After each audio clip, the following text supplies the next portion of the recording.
si je vous disais qu'il existe un code caché, connu depuis des millénaires, qui peut transformer votre réalité de manière presque magique?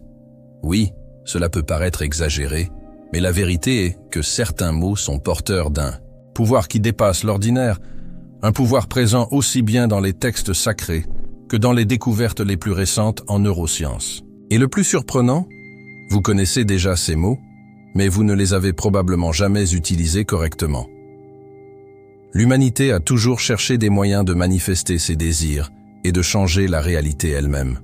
Des anciennes écritures religieuses aux études modernes sur l'esprit, un schéma se répète toujours. Il existe des mots qui fonctionnent comme des clés, capables d'ouvrir des portes qui semblaient enfermées. Jacobo Greenberg, l'un des plus grands chercheurs en conscience, a approfondi ce lien entre spiritualité et science et a découvert que ce que nous disons, et plus encore, ce que nous ressentons lorsque nous le disons, a un impact direct sur ce que nous vivons dans la vie. Mais voici ce que personne ne vous dit. La plupart des gens utilisent mal ces mots, gaspillant ainsi leur véritable potentiel. Ou pire, renforcer des réalités indésirables. Avez-vous déjà réfléchi à la raison pour laquelle certaines personnes semblent manifester facilement tout ce qu'elles veulent, tandis que d'autres vivent piégées dans des cycles de frustration? Le secret réside dans la manière dont ces mots sont appliqués et dans l'état mental qu'ils créent.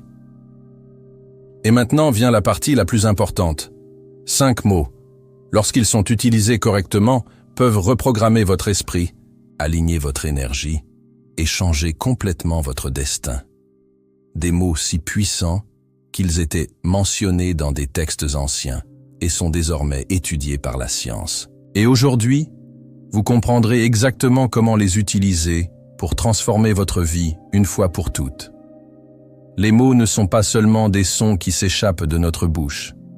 Ils façonnent notre perception, définissent la façon dont nous voyons le monde et, en fin de compte, déterminent notre réalité. Ce qui est curieux, c'est que ce pouvoir ne se limite pas à ce que nous disons à voix haute, mais aussi à ce que nous murmurons en silence. Que te dis-tu quotidiennement? Est-ce que vous vous encouragez ou vous sabotez? Jacobo Greenberg a étudié en profondeur l'influence de l'esprit sur la construction de la réalité, et ce n'est pas par hasard qu'il a découvert que ce qui se répète intérieurement se transforme en structure de la vie. Penser « je ne suis pas assez bien » n'est pas seulement une pensée passagère. C'est un ordre direct pour votre esprit de l'accepter comme une vérité. Si quelqu'un passe toute la journée à se dire qu'il est fatigué, dépassé ou malchanceux, que se passe-t-il? Le cerveau enregistre cela comme un fait et recherche des preuves pour confirmer cette croyance. De la même manière, si la personne dit « je suis capable », je trouve des solutions, le cerveau s'ajuste pour valider cela. Un exemple pratique? Prenez un athlète. Il entraîne non seulement le corps, mais aussi l'esprit, en répétant des phrases comme « je suis rapide »,« je suis imbattable ». Muhammad Ali faisait cela avant chaque combat. Il déclarait qu'il était le plus grand avant même de l'être. Coïncidence? Pas du tout. En effet, le cerveau fonctionne selon des schémas et les mots que nous choisissons sont comme des codes qui définissent notre programmation interne. Et voici la chose la plus intrigante. Il ne s'agit pas seulement d'un discours de motivation. Les neurosciences prouvent que la façon dont nous parlons influence directement la chimie du cerveau. Les déclarations négatives augmentent le cortisol, l'hormone du stress, tandis que les déclarations positives stimulent la production de dopamine et de sérotonine, des neurotransmetteurs liés au bien-être. Avez-vous déjà remarqué à quel point les gens qui continuent de se plaindre semblent toujours attirer plus de problèmes? Ce n'est pas de la superstition, c'est un cycle de renforcement mental. L'inverse est également vrai. Ceux qui s'engagent dans un discours intérieur positif ont tendance à découvrir davantage d'opportunités et de solutions. Il s'agit d'aligner la fréquence de la pensée avec la réalité que vous souhaitez créer. Maintenant, réfléchissez-y. Si certains mots ont le pouvoir de changer notre humeur, notre énergie et même nos opportunités, existe-t-il des mots spécifiques qui peuvent littéralement transformer notre réalité? Et si les textes anciens mentionnaient déjà ce savoir bien avant que la science moderne ne le confirme? Eh bien, Il existe un groupe restreint de mots qui apparaissent à la fois dans les textes sacrés et dans les études scientifiques. Des mots qui fonctionnent comme de véritables clés pour débloquer ce que nous voulons. Depuis l'Antiquité, certains mots étaient considérés comme si puissants qu'ils étaient utilisés dans les rituels, les prières, et même pour structurer la réalité. Il est intéressant de noter que ces mêmes mots apparaissent dans des textes sacrés, dans des écritures mystiques, et sont désormais corroborés par la science moderne. Mais comment quelque chose venant de traditions anciennes peut-il être lié aux découvertes des neurosciences? Jacobo Greenberg a étudié ce phénomène et s'est rendu compte que les schémas de pensée activés par ces mots créent de véritables cartes dans l'esprit humain, réorganisant nos perceptions et modifiant les chemins que nous suivons dans la vie. Le plus impressionnant est que ces mots ne fonctionnent pas seulement à un niveau symbolique. La recherche scientifique montre que les mots significatifs activent des régions spécifiques du cerveau, influençant notre niveau de stress, notre bonheur, et même notre capacité à attirer des opportunités. Les études de neuroimagerie révèlent que la répétition de certains mots renforce les réseaux neuronaux, facilitant la matérialisation de nouvelles croyances et comportements. Pensez-y. Si un simple mot peut faire battre le cœur, comme lorsque l'on entend un « je t'aime » inattendu, qu'en est-il des mots qui portent la fréquence de la transformation? Un vrai exemple? L'Institut HeartMath a démontré que les émotions positives et les mots remplis de gratitude peuvent affecter directement le champ électromagnétique du cœur, impactant non seulement celui qui parle, mais aussi celui qui écoute. Cela signifie que ce que nous verbalisons et répétons a une portée bien plus grande que ce que nous imaginons. Ce principe était déjà mentionné dans les Védas, la Kabbale, et même dans les enseignements hermétiques de l'Égypte ancienne. Que s'avèrent déjà ces textes sacrés que la science commence tout juste à prouver? Et si je vous disais que parmi ces mots, il y en a un en particulier qui ressort? Un mot qui non seulement influence l'esprit, mais agit comme un véritable code de programmation pour le subconscient. Un mot utilisé depuis des siècles par les maîtres spirituels et qui aujourd'hui est étudié par les scientifiques comme l'un des déclencheurs les plus puissants pour transformer la réalité. Cette parole est à la base de la création et au centre de notre pouvoir de manifestation. 2 mots. Un impact gigantesque. Je suis. Ce n'est pas seulement une phrase courante, mais un véritable code d'activation pour l'esprit. Ce qui vient après « je suis » définit la façon dont le cerveau perçoit la réalité. Quand quelqu'un dit « je suis intelligent »,« je suis prospère » ou « je suis capable », ce n'est pas qu'un jeu de mots. Le cerveau accepte ces déclarations comme des ordres et commence à réorganiser ses schémas internes pour les rendre vrais. Jacobo Greenberg a étudié comment la conscience crée la réalité et a identifié que la répétition des déclarations « je suis » renforce les connexions neuronales, façonnant les perceptions et les comportements. Le plus fascinant, c'est que cette idée n'est pas nouvelle. Les textes sacrés mentionnent « je suis » comme l'expression maximale du pouvoir créateur. Dans l'Exode, par exemple, Dieu se présente comme « je suis ce que je suis », indiquant la force de cette déclaration dans la construction de la réalité. Mais cela ne concerne pas uniquement la sphère spirituelle. Les neurosciences montrent que la répétition des affirmations « je suis » reconfigure le système de croyance et renforce les schémas positifs dans le cerveau. Si quelqu'un prend l'habitude de dire « je n'ai pas de chance », cela crée un cycle de renforcement négatif. Mais en passant à « je suis une personne chanceuse », cela active de nouvelles zones cérébrales et ouvre la voie à des opportunités. Vous voulez un exemple pratique? Prenez un élève qui dit « je suis mauvais en mathématiques ». Il intériorise cette croyance et son esprit bloque tout apprentissage dans ce domaine. Désormais, si cela devient « je suis bon en mathématiques », le cerveau recherche des preuves pour soutenir cette nouvelle idée, rendant l'apprentissage plus fluide. De grands athlètes et entrepreneurs utilisent cette technique. Michael Phelps, avant chaque course, répétait dans sa tête « je suis le meilleur nageur du monde ». Il savait que son corps réagirait à ce que croyait son esprit. Maintenant, réfléchissez à l'impact de cela sur votre vie. Qu'avez-vous dit de vous? Quels sont les mots que vous répétez chaque jour? Si « je suis » façonne la réalité, choisissons-nous les bons mots. De plus, Existe-t-il un autre mot qui complète cette clé et renforce encore la manifestation de l'abondance? Si je vous disais qu'il y en avait un qui agit directement sur le cerveau, en libérant des hormones de bien-être et en modifiant complètement votre vibration, l'utiliseriez-vous? S'il y a un mot qui peut changer instantanément votre état émotionnel et votre vibration, c'est bien, merci. La gratitude n'est pas seulement un beau sentiment, c'est un outil de reprogrammation mentale et énergétique. Quand quelqu'un dit sincèrement « merci », quelque chose de puissant se produit dans le cerveau. Des études montrent que la pratique de la gratitude libère de la dopamine et de la sérotonine, des neurotransmetteurs responsables du bien-être. Cela signifie que le simple fait d'être reconnaissant ramène l'esprit à un état plus positif et plus réceptif. Jacobo Greenberg a souligné que la vibration de gratitude modifie la perception de la réalité, permettant à l'individu de se connecter à de nouvelles possibilités et à des expériences enrichissantes. Mais il ne suffit pas de dire « merci » machinalement, il faut le ressentir. Les neurosciences expliquent que lorsqu'une personne éprouve réellement une émotion de gratitude, le cerveau commence à fonctionner différemment. Le cortex préfrontal s'active, renforçant la capacité à prendre de meilleures décisions et à voir des opportunités qui passaient auparavant inaperçues. Avez-vous déjà remarqué à quel point certaines personnes semblent toujours attirer les bonnes choses? Souvent, la différence réside dans la façon dont ils abordent la vie. Tandis que certains se plaignent de ce qui leur manque, d'autres sont reconnaissants de ce qu'ils ont déjà. Et devinez qui finit par recevoir le plus. Pour ceux qui veulent mettre cela en pratique, voici un exercice simple mais puissant.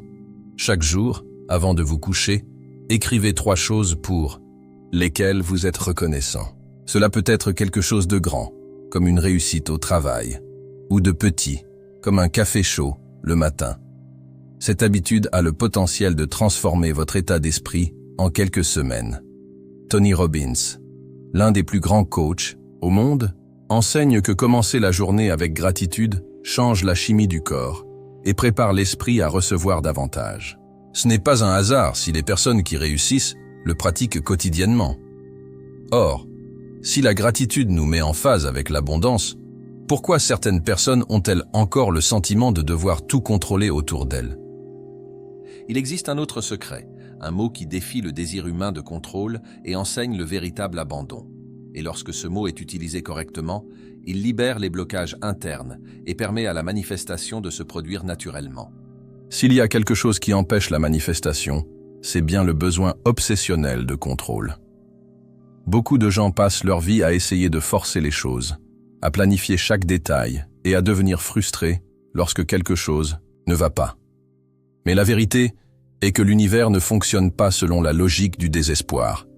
L'énergie circule là où elle est livrée.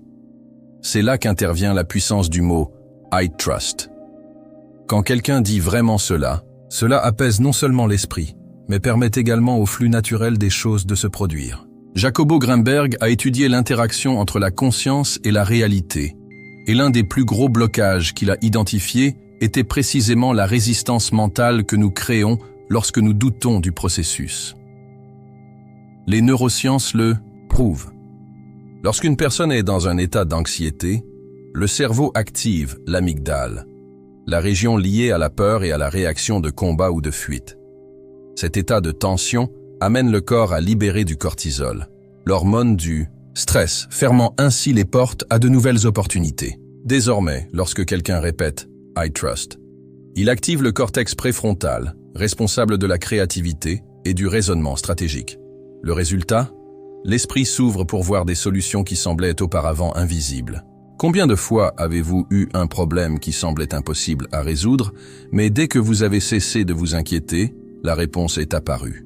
Ce n'est pas une coïncidence, c'est la biologie et l'énergie en action.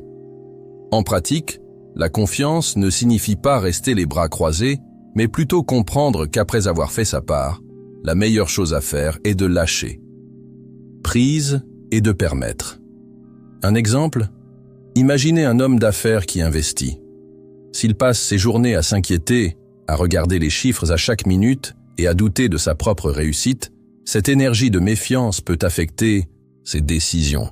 Désormais, s'il fait confiance au processus, il reste concentré, mais sans panique, ses actions sont plus stratégiques et précises. C'est la même logique pour n'importe quel domaine de la vie. Les relations, l'argent, la santé. Lorsqu'il y a confiance, il y a de la place pour que l'inattendu joue en votre faveur. Et en parlant de croire, il y a un autre mot qui peut tout changer. Un mot qui touche directement au cœur des croyances limitantes et définit souvent si quelqu'un parviendra ou non à obtenir ce qu'il veut. Parce qu'en fin de compte, il ne suffit pas de faire confiance au processus. Il faut croire que vous êtes digne de le recevoir. Et lorsque ce mot entre en jeu, un nouveau monde de possibilités s'ouvre. S'il y a quelque chose qui définit les limites d'une personne, c'est ce qu'elle croit mériter. Cela peut paraître simple, mais c'est l'une des clés, les plus profondes, de la manifestation. Combien de fois quelqu'un veut-il quelque chose, mais au fond, il sent qu'il n'est pas digne de le recevoir? Le subconscient est implacable en ce sens. Il ne vous livre pas ce que vous voulez, mais plutôt ce que vous pensez mériter. Jacobo Greenberg a exploré comment les croyances façonnent la perception et influencent directement les événements de la vie. En d'autres termes, si votre esprit est programmé pour la rareté, vous pouvez même vous efforcer d'en faire plus, mais vous finirez toujours par vous saboter. La science le prouve.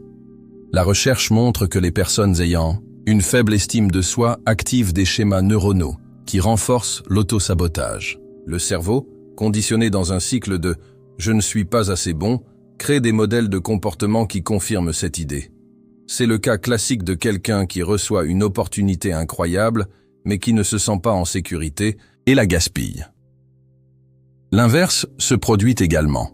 Lorsque quelqu'un répète et intériorise « je le mérite », cela active le système de récompense du cerveau, générant de la dopamine et facilitant des décisions plus confiantes. L'esprit se reconfigure pour accepter de nouvelles possibilités et, ainsi, des opportunités commencent à apparaître. En pratique, cela signifie que si quelqu'un veut quelque chose, qu'il s'agisse de plus d'argent, d'une relation saine ou de reconnaissance, il doit d'abord se permettre de le recevoir. Un exercice puissant est de répéter chaque jour, devant le miroir. Je mérite la prospérité. Je mérite l'amour. Je mérite le succès. Cela peut paraître simple, mais cela reprogramme le subconscient pour accepter de nouvelles réalités. De grandes personnalités appliquent cette technique. Oprah Winfrey, par exemple, a toujours mentionné que son tournant dans la vie avait commencé lorsqu'elle avait commencé à croire qu'elle méritait plus que le contexte dans lequel elle était née. Et comme nous le savons, elle a non seulement changé sa réalité, mais a transformé des millions de vies ce faisant. Il arrive un moment où la manifestation cesse d'être un souhait et devient une réalité inévitable. Ce point se produit lorsque l'esprit atteint un état de certitude absolue, et la clé de tout cela réside dans une déclaration simple mais puissante. C'est fait. Ces mots ferment non seulement le cycle vibratoire, mais envoient également le message à l'univers que la demande a déjà été acceptée. Jacobo Greenberg a étudié l'influence de l'esprit sur la réalité et a identifié que lorsque quelqu'un entre dans cet état de conviction, tout autour de lui commence à se réorganiser pour aligner cette certitude sur le monde physique. Les neurosciences renforcent cette idée. Le cerveau humain ne fait pas la distinction entre ce qui est réel et ce qui est imaginé. Si quelque chose est ressenti avec intensité et répétition, il suppose que c'est vrai. Des expériences montrent que les athlètes qui visualisent simplement leur entraînement activent les mêmes circuits neuronaux que ceux qui s'entraînent réellement. Imaginez maintenant l'impact d'un esprit qui répète « c'est fait » avec une confiance absolue. Cela met le corps et l'esprit dans un état d'attente positive, un phénomène connu sous le nom d'effet Pygmalion. Lorsque nous croyons que quelque chose s'est déjà produit, des actions et des décisions inconscientes commencent à agir pour que cela se produise. En pratique, adopter cette mentalité signifie agir comme si le désir était déjà exaucé. Si quelqu'un veut la prospérité, il doit commencer à se comporter comme une personne prospère. Cela ne signifie pas dépenser sans responsabilité, mais plutôt cultiver un état d'esprit d'abondance. Si vous souhaitez une relation saine, vous devez devenir la personne que vous aimeriez attirer, Un exemple? Jim Carrey, avant de devenir l'un des acteurs les mieux payés au monde, s'est fait un chèque de 10 millions de dollars et a mis la date dans le futur. Il se disait chaque jour, c'est fait. Et des années plus tard, il a reçu exactement cette somme pour l'un de ses films. Maintenant, réfléchissez-y. Si tout ce que nous avons dit jusqu'à présent sont les pièces d'un grand puzzle, alors il y a une connaissance encore plus profonde derrière ces mots. Quelque chose qui non seulement confirme leur pouvoir, mais montre également qu'ils ont été donnés à l'humanité il y a des millénaires. Un secret qui unit spiritualité et science, et qui peut complètement transformer votre façon de voir la vie. Mais pour bien comprendre ce mystère, il faut remonter au début. Maintenant que vous connaissez les 5 mots qui peuvent tout changer, la question est, allez-vous vraiment les utiliser? Parce que connaître quelque chose de puissant est nema. Pas l'appliquer. C'est comme avoir la clé d'un coffre-fort rempli de richesses et ne jamais l'ouvrir. La connaissance n'a de valeur que lorsqu'elle est mise en pratique. Alors, arrêtez-vous un instant et réfléchissez. Quels mots avez-vous utilisés pour définir votre réalité? Avez-vous affirmé votre abondance ou renforcé votre rareté? Avez-vous déclaré ce que vous vouliez avec conviction ou nourrissez-vous simplement des doutes et des craintes? Si aujourd'hui votre vie n'est pas comme vous le souhaiteriez, il est peut-être temps de reprogrammer votre esprit avec conscience. Commencez dès maintenant, sans attendre un moment idéal, car le moment idéal n'arrive jamais, il se crée. Prenez un morceau de papier et écrivez les 5 mots. Répétez-les chaque jour avec émotion, avec présence, comme s'il s'agissait d'un décret divin. Remarquez comment votre énergie change, comment les portes commencent à s'ouvrir et comment des opportunités qui semblaient autrefois lointaines commencent à s'aligner sur votre chemin. Et voici un défi. Au cours des 7 prochains jours, pratiquez consciemment ces mots et revenez me dire dans les commentaires ce qui a changé. Car s'il y a une chose qui est sûre, c'est que lorsqu'on applique de vraies connaissances, les résultats apparaissent. Mais n'oubliez pas, ce n'est pas de la magie bon marché. C'est l'alignement entre l'esprit, l'émotion et l'action. Si ce contenu vous a semblé logique et a ouvert votre vision à une nouvelle façon de voir la réalité, n'oubliez pas de vous abonner à la chaîne et d'activer les notifications. Ici, nous allons bien au-delà de l'évidence, en explorant les mystères de l'esprit et de l'univers, afin que vous puissiez vivre pleinement votre potentiel. Maintenant, dites-moi, êtes-vous prêt à utiliser ces mots et à véritablement transformer votre vie?